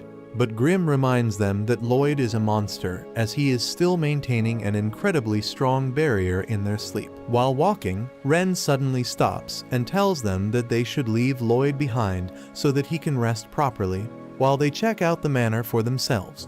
Golly looks at her and asks if she doesn't trust Jade, but she refuses, saying that she trusts him completely, but just in case. Golly agrees with this, as they should scout out the location first before taking the prince in, so they put him down on a flower bed so he can sleep while they decide to move on. Ren asks Grimm to guard Lloyd, but he tells them that Lloyd is invincible even while he is sleeping, and it would be better if he goes with them to make sure everything is fine. They enter the manor's battlements, where they see a huge party going on, and even Grimm can't sense any sort of negativity coming out from them. They were trying to find Jade in the group when suddenly an egg-headed man finds them and asks them whether they are Jade's friend. Talia replies that they are, and immediately the egghead takes them to the party. with a bang and sits them down on the table, immediately pouring them drinks. They all are very flustered as they are not used to this kind of reception. Grim feels relieved and decides to bring Lloyd here, but Ren holds on to him, claiming that she feels nervous and would like if Grim stayed by her for a bit longer. Suddenly Jade appears in his lord's outfit, cheerfully greeting the others as he makes his way towards them. He changes his attire so that they feel better, while all of them walk towards him with tears in their eyes. Grim finally frees himself to bring Lloyd, while Ren tries to say something, but suddenly Jade's smile changes as he claims that he doesn't really care and uses his insane magic to force them to the ground. The pressure is incredible as Jade laughs at them for falling for his trick. Suddenly everyone surrounding them starts turning demonic, while Grim realizes something is very wrong and uses his magic to blast Jade away. He screams at them to run, but Jade appears behind him and delivers such an insane kick that he falls near Lloyd, barely creeping towards him as he tries to inform Lloyd what just happened. Back at the manor, Jade reveals that he is actually a demon named Gus who took control of Jade's body when he got teleported in his area. It took months to wear him down, but he finally took control of his body after Jade tried to kill himself in order to protect his friends. Unfortunately for him, Gus healed him in an instant, and no matter how many times he tries, Gus healed him and finally took control of his body and his teleportation powers. Ren tries to scream at him with anger, but he just kicks her aside before destroying the clip that Jade gave her. He picks her up by the head and makes fun of how she killed her own parents when he notices a weird mark on her arm, which wasn't there in Jade's memories. He asks who the hell put the mark on her, but she wouldn't answer. Gus starts using his mind control ability to seek the answer, but Ren simply bites her own tongue. Even then, he was almost able to get the word out of her mouth when suddenly a huge amount of mana surrounds the assassins, covering them in a shell, while a massive energy beam levels the entire area. As all the demon spawn disappear, the assassins look up thankfully to see Lloyd with a serious face looking down, ready to throw hands at the person who troubled him in his sleep. He descends down to the ground after the spell and quiets Ren down as she cries uncontrollably. He immediately starts checking out her injuries and heals her mouth, asking why would she try something like biting her own tongue. The demons in the area are horrified to see the huge crater as they shiver with fear, not knowing whether their lord Gus died or not, and who this incredibly powerful magician is. Gus, however, is hard to kill and appears behind one of the demons, pushing him into the crater filled with lava as he looks at them with contempt, asking what the hell are they looking at. Lloyd turns towards the assassins and tells them to run away as quickly as possible as he will handle the rest. Ren tries to protest, but Golly grabs her and starts making a run for it. She tells him that they can't leave Lloyd alone, but Golly tells her that this is beyond their level and they can never hope to match their powers. Gus turns towards the demons and asks whether they are all dumb, as their entire goal was to take control of the assassin's body. He tells them that the assassins are adept at hiding, so if they lose their track, they might never be able to find them again. He tells them to chase after them and threatens to kill them if they fail to retrieve those assassins. The terrified demons start trying to chase the assassins, who are already almost outside the castle gates. Lloyd looks at them lazily and uses a barrage of amazingly powerful spells to completely destroy any demon that tried to go after them, shocking the assassins as they witness the true power of the seventh prince. Lloyd keeps floating in the air while Gus appears on one of the towers. Suddenly, two of the lower class demons jump in front to attack, while at the same time Gus uses his cursed speech to try and kill Lloyd. The attacks get blocked by his mana shield, but to his surprise, the cursed speech manages to slip through the barrier. Lloyd takes his advice and slips past the spell, which ends up hitting the demon behind him and immediately takes his life. Lloyd immediately uses his magic to take a closer look at the inner workings of the spell and realizes that this cursed speech is not a spell but a huge ball of mana itself, which not only killed the body but also the demon possessing it via cardiac arrest. He finds this very interesting as he realizes that normal spells that convert mana into a physical form to attack are easy to block, as the shield can simply survive all the solid attacks. But this special cursed speech, which is pure mana itself, is like liquid, which slows down in speed but manages to penetrate the shield without any other issues. Grim claims that if they are dealing with someone like Paz, he could easily overwhelm home with his mana. But this monster can immediately stop Lloyd's heart at will, which makes it complicated. Gus, on the other hand, looks at the lesser demons running after the assassins, and looks disgusted because they are so weak that they can be killed by normal sorcery. Grimm tells Lloyd to take it more seriously as this demon can be very troublesome. He explains that there are 10 classes of demons. The demons that are running away are trash that are ranked at level 10, while for reference Paz was level 8. Lloyd asks what level Grimm is at, and he claims that he is at level 3, which makes Lloyd believe that Gus might actually be a level 1 demon. Grimm, however, looks terrified as he claims that the situation is much worse as Gus is even more dangerous than rank 1 demons. He is from the netherworld itself, which means he is more or less a demon lord. He explains that even a 100 level 1 demons can't even land a scratch on Gus. That's how insanely strong he is. Lloyd smiles and claims that this demon lord is a pretty big dirt bag as he starts floating towards it. Grimm starts sweating as he tells Lloyd that this time even he is outmatched and that they should make a run for it. But Lloyd wouldn't listen as he goes even closer to the monstrous demon. The demon asks Lloyd who he is, and Lloyd cheekily responds that he is merely the 7th prince of a kingdom. Gus thinks for a moment and claims that he thinks Jade wanted to meet him once, but he can't be bothered to remember why exactly. Lloyd tells him that even he wanted to meet Jade, but because of an asshole called Gus, he can never meet him now. He claims that it is a debt that Gus would have to repay considering that he even tried attacking the assassin guild which belonged to his kingdom. Gus looks at him with dangerous eyes and claims that because of him, his lair has been destroyed alongside a lot of his demons. Both of them look at each other eager for a fight and with the same madness, challenge each other for a duel to death. Grimm again tells Lloyd that this fight is not something he should take and that they should run. But Lloyd is already dialed in as he wonders how much mana he will need to kill him. Grimm thinks about how it would be impossible as even level 10 demons are pretty dangerous, but even if you consider them a fish, they might die with the right amount of mana pressure. But this demon is on a different level altogether. He is like the megalodon that lives in the deepest sea, and no amount of mana pressure will ever feel annoying to him. Gus immediately grabs a piece of mana into a shard and shoots it towards Lloyd, who immediately employs his shield. But even after that, the shard almost penetrates through, which scares the crap out of Grimm as this was Lloyd's heavy-duty barrier with multiple shields which stopped Grimm's strongest attacks without a problem. But this monster just used a mana scrap to break it. Gus gets excited to see how strong Lloyd is and this time creates innumerable spears of dark mana, which he shoots at lightning-fast speed towards him. The barrier takes a bunch of spears before breaking, but Lloyd immediately creates another one. A chase ensues, as Gus keeps shooting spears of mana at him while Lloyd keeps creating new barriers and trying to dodge as many hits as he can. The chase ensues for the longest time, which is shown with beautiful animation which you should watch on your own, you lazy idiots. But after a while, Gus teleports on top of Lloyd, which he didn't expect, and kicks the barrier away, which breaks it in half, scaring the crap out of Grimm, who can't even begin to understand Gus's powers. The spears immediately join to create a massive missile which would have killed Lloyd. But he uses his massive mana pool to create a huge stone wall from the ocean bed, which takes the head and breaks in half. The fight was so incredible that both the assassins and the demons forget everything and start watching the show when the demons remember they have to capture these people. And Golly screams at Baby to quickly climb and open the main gate. Gus is impressed at the fact that Lloyd was able to survive even after his teleportation skill, but Lloyd snaps back by saying that the teleportation magic belongs to Jade and not him. Gus simply laughs it off, claiming that Jade never knew how to use his skills. But for a creature with his amount of mana expertise, controlling this skill is only instinctual.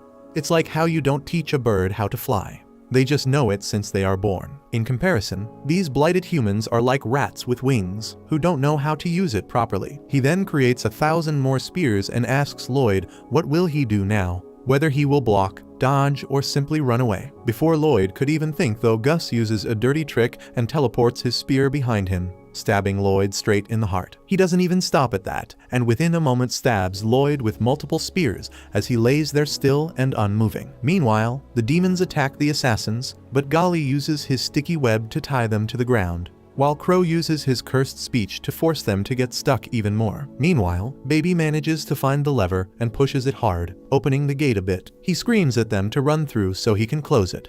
but the demons use their powers to break through the spells and start chasing them once again. The assassins try to run away, but Talia stays back and uses her special magic skill and cuts herself on the feet, which makes all the demons fall down as well. Golly screams at her to run, but she tells him to leave her be as she will stop them from chasing after them. The demons mock her abilities as they claim that they can simply regenerate, but without a second's hesitation, she stabs her other feet, forcing all of them down. The demons now realize that this woman is unhinged as she tells the others to run into the forest and immediately hide their tracks. Golly immediately pushes Crow and Ren out of the gate and shuts it down behind him and walks up to Talia. She tells him to run away as she can't control her powers yet and might harm him, but he tells her not to worry as he is with her till the end. He claims that she can't handle them alone, but Talia tells him that she had a plan and was going to end her life with the sword. Golly claims that he already knew that and tells her that he is ready to die with her. Talia simply smiles at her comrade, while Ren screams at them to come with her as she can't see them die. The monsters panic as they realize that if this woman kills herself, they all will die with her, so they start running towards her. But Golly stops them with his webs as Talia thinks about how many times Jade tried offing himself as she puts the sword to her throat. Meanwhile, Gus laughs at the humans, claiming that he thought Lloyd would entertain him for longer, when he suddenly realizes that the thing that he stabbed was merely a statue of Lloyd. Suddenly Lloyd appears in front of him with a sword and tries to slice his head off, but Gus manages to teleport away at the last moment, happy that Lloyd is still alive to entertain him. Gus tells Lloyd not to disappoint him and give him a good fight, but Lloyd calmly asks whether they can move this fight somewhere else as his family is coming. This surprises the demon when suddenly a bunch of archers and mages start shooting magic fire arrows at the lower class demons, which shocks Ren as she doesn't understand what's happening. Suddenly the main gate is sliced to shit and Albert walks through with his sword drawn, followed by Silva and everyone else. Ren cries out of relief as Albert tells his men to move forward and destroy any demons that come in their way. The demons are set ablaze, and Ren is relieved that help is finally here. Crow feels that he has seen Silpha somewhere before, but he cannot remember it well. Albert and Silpha hear it, and they turn around to give them a death stare. Soon, the assassins are on their knees, shivering in terror as Albert ponders what to do with them. Diane tells him that the demon mob should take priority right now, but Silpha says that dealing with the Assassin's Guild comes first. She points her sword at them and asks them where is Lloyd. They freak out, and then Silpha pulls out a pocket watch, telling them that for each lie they tell her, she will kill one of them. Golly trembles and stutters as he reveals that Lloyd is currently fighting at the castle. Albert asks who is Lloyd fighting and why. Ren replies that he is fighting the boss of the demons for them, but Baby shuts her mouth, reminding what Lloyd had asked them to promise earlier. Earlier, when they were eating, the sleepy Lloyd had asked them to keep his strength and Grim a secret from the people of the palace. Golly asked him why would he like to keep it a secret, and he replied that he doesn't want any attention that will distract him from his magic studies. Now, Ren wonders what should she say. Silpha tells them that their 1 minute of silence is almost over. So Ren panics and says that Lloyd is fighting a total loser right now. The others also try supporting her statement, but they look like a bunch of idiots and Silpha doesn't trust them at all. She plans to end Ren's life first, but Albert stops her. Golly and others start sucking up to Albert, saying that a kind and wise person like him will surely hear them out. However, Albert sternly tells them to shut up. He pulls out Lloyd's underwear that they found in the assassin's headquarters and asks them why would Lloyd fight for the people who dared strip him naked. Golly says that the clothes were just covered in his fluids, so he left them to dry, not realizing how incriminating his words sound. Albert and Silpha are in full murder mode now, but Ren stands up to them. She admits that they would not believe outcasts like them so easily, and she is ready to accept any punishment they give out. However, she wants them to believe her just one time. She says that the demons took away Jade, who was the person she adored the most from her, and Lloyd is fighting the demons because of that. Everyone stands silently as they ponder her words, but then suddenly, a demon-possessed human attacks her. Out of nowhere, Princess Elise comes there riding her majestic fox Laru, that bites the demon and saves Ren. As the fox chews and swallows the demon, Elise says that they can trust Ren, because if she had any ill intentions, Laru would gobble her up first. Albert decides to trust his sister's word, and claims that the demons are their new priority now. He orders Silpha to find Lloyd and retrieve him, and she begins leaving to fulfill the order. Ren panics and clings to Silpha, trying to stop her by saying that Lloyd is fighting a total weakling so he doesn't need any help. Silpha tells her to let go or she will strike her first, but Ren holds on to her despite being afraid. Suddenly, she notices the teleportation magic circle in the air and then some dark energy spears rain down on them. Before anyone can even realize what is happening, the bridge is destroyed. Diane looks down and finds that the demons are trying to cross the river and reach behind them. Albert panics, realizing that if the demons reach behind them, they will be trapped. He orders his soldiers to retreat, but Silpha is deeply troubled now because she was so close to reaching Lloyd. Turns out that Gus attacked the bridge because Lloyd asked him to do it, as that would let them fight freely. As Gus sees the forces retreat, he tells Lloyd that they should resume their battle. He snaps his fingers and teleports a bunch of spears at Lloyd's location to stab him, but Lloyd evaded that attack with great speed. Gus sends some more dark spears to chase after him, but Lloyd seems to be focused entirely on his sword even as he evades the spears. He looks at the ground and finds that Albert and his forces are successfully keeping the escaping demons under control with their magic swords, and thinks that he can fight Gus without holding back now. The demons on the ground are set ablaze by the fire attack from the knights, but they are not harmed at all. Despite all the screams of pain, they can feel the burning sensation, but they are able to regenerate any damage their body faces. Albert realizes that the demons are quite resistant to magic, and he is not sure if he should kill them because they are still in human bodies. Suddenly, Dion uses his special magic sword and hurls a giant fireball towards the demons, blowing them away with an explosion. Even that doesn't do anything, and the knights wielding the magic swords are also running out of stamina now. This stresses out Albert, who wonders what to do now. He thinks that they must change their tactics to allow Luru and Silpha to fight against the demons up close. He turns back to see if they are ready, and finds that Silpha is missing. Silpha has climbed on Shiro, and she leads him to the broken end of the bridge, asking him to rush towards Lloyd.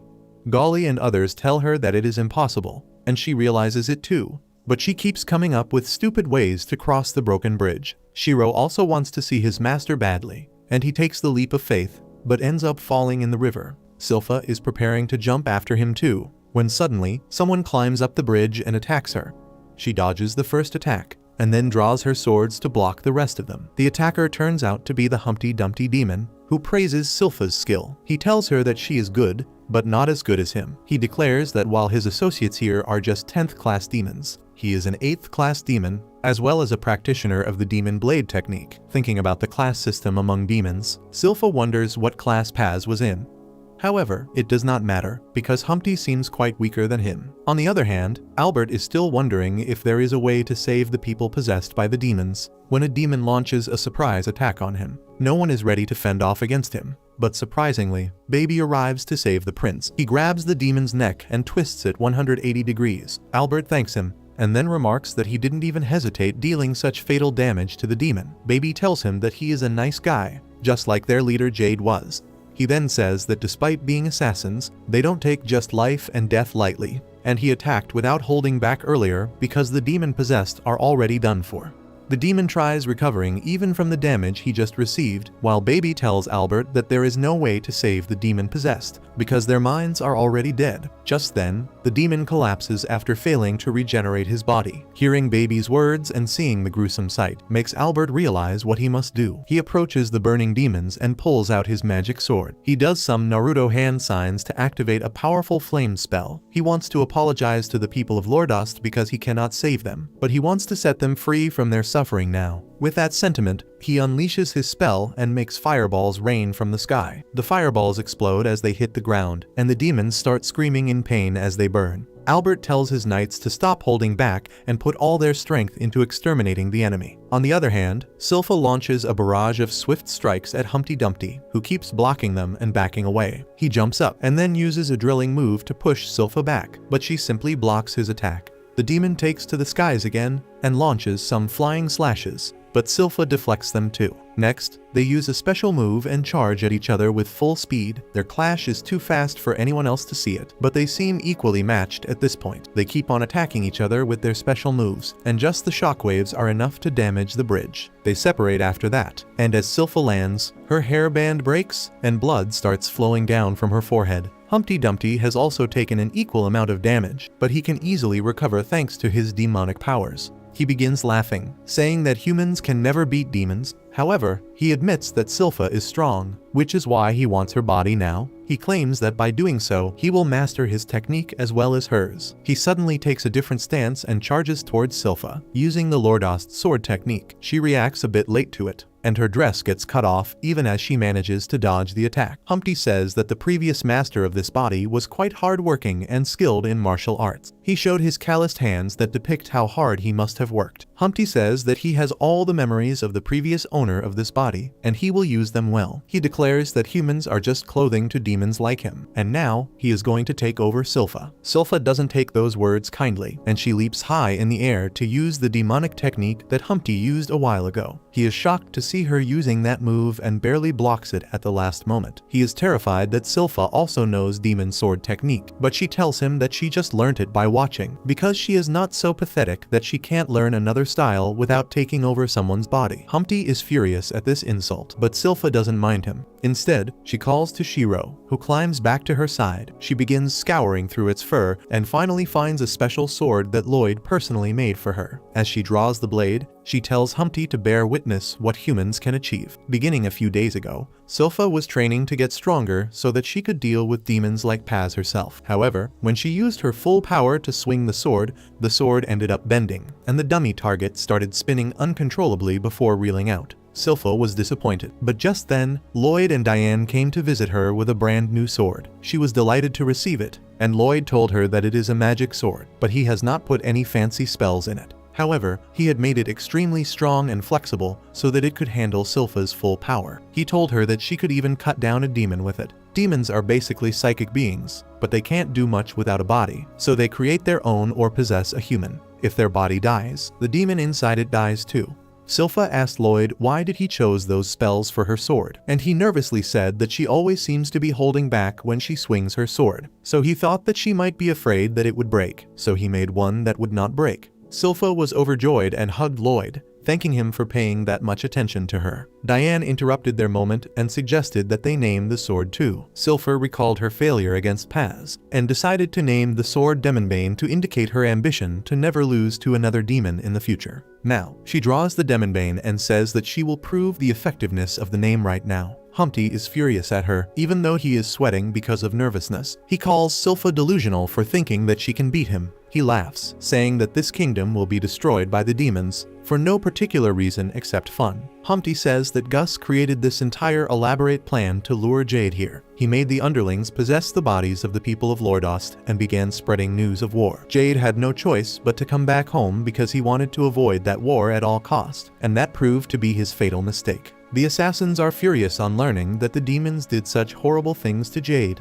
and Ren cannot control her rage. She charges at Humpty for revenge, but Silpha just smacks her, telling her that she is getting in her way. She then takes her stance and tells Ren to not worry because she will avenge Jade and make sure that the demons can't destroy this kingdom. Humpty says that he will prove her wrong with his ultimate move. He charges at her, but Silpha draws her blade, slashes him, and then sheaths it back before he can even blink. Humpty's body is split into many small parts, and he splurts out blood everywhere as he dies. Silpha covers her sword in a delicate lace, and then glances back at the dead body of her enemy, looking absolutely cold and menacing. If you liked this video, make sure to subscribe for part 11. And make sure to check out this brand new anime about a lonely guy who marries his childhood crush and learns how to become the strongest spy.